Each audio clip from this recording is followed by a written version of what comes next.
Moses joining the desk for a first look at sports, and of course, what a year for Justin Fontaine. And we all know, former Bonnyville Pontiac. Yeah, the man from Bonnyville, we should call him the man. You know, he cracked the Minnesota Wild's roster, had a solid campaign, 13 goals, 8 assists. That's definitely a lot more than I had, or have, period. In 66 games during the regular season, played an important role during the playoffs for the Wild. Unfortunately, that ended on Tuesday night, but Fontaine looks back at a wonderful season. And it's going to be something the Wild have to keep an eye on. A turnover, Cook centers, they score! Fontaine! Justin Fontaine has come a long way since playing for his hometown team in Bonnyville to the bright lights of the NHL. In the end, it's all worked out, and it's been a lot of hard work to kind of get where I am today, but I mean, that's like everyone. You got to put an effort to see results, so yeah, it's been a great accomplishment for me. The 26-year-old seems to impress every level of hockey he plays in, cracking the regular season roster, scoring the fastest goal in Wild history, recording his first hat trick, not to mention recording his first playoff goal. Such an unbelievable feeling. To score at this level for your first time, it was pretty crazy. And getting a hat trick was just one of those nights where puck's coming to you and you're able to find the back of the net, and that's pretty cool too. I mean, not a ton of guys get them, and I was fortunate enough to get one this year. Despite losing out to the defending Stanley Cup champions, Justin looks back at his season with fondness and a reason to thank those who sacrificed so much to get him to where he is today. My dad being a coach of me for I don't know how many years, 12 years growing up, and helping me with the game, and still to this day watching games and kind of giving me pointers and just talking about certain situations and stuff that's continuing to help me, and I don't know, I feel special. I mean, I get a lot of support from all my family back home. Donor to the front, Kane constructs a rebound, score!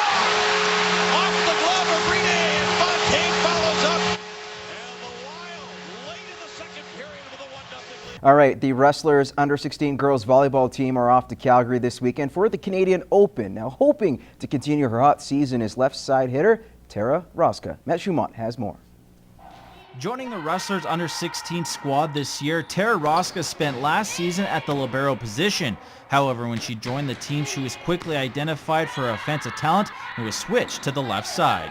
It's definitely a big change from being all back row to like no front row, but I was all right because in high school I did play left side too, so that helped me, but it's definitely a huge change.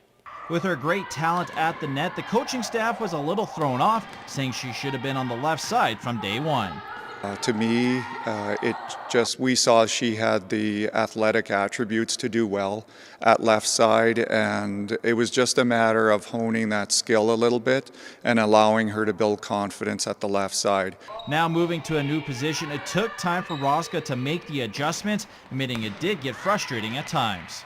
I couldn't hit. It was hard to get back into that, and I think just like I had a lot of motivation to get there and get it done, and wanting to hit like really bad and wanting to be better than everyone else. Like I just want to be that much higher.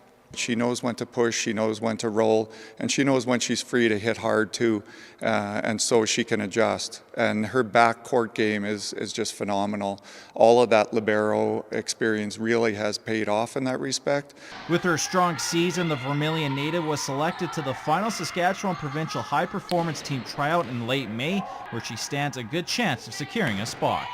It's huge to be recognized by someone. Like I've never had that before. And it's just crazy to be like, whoa, people are recognizing me now, and it feels really good. Matt Schumont, Newcap Sports.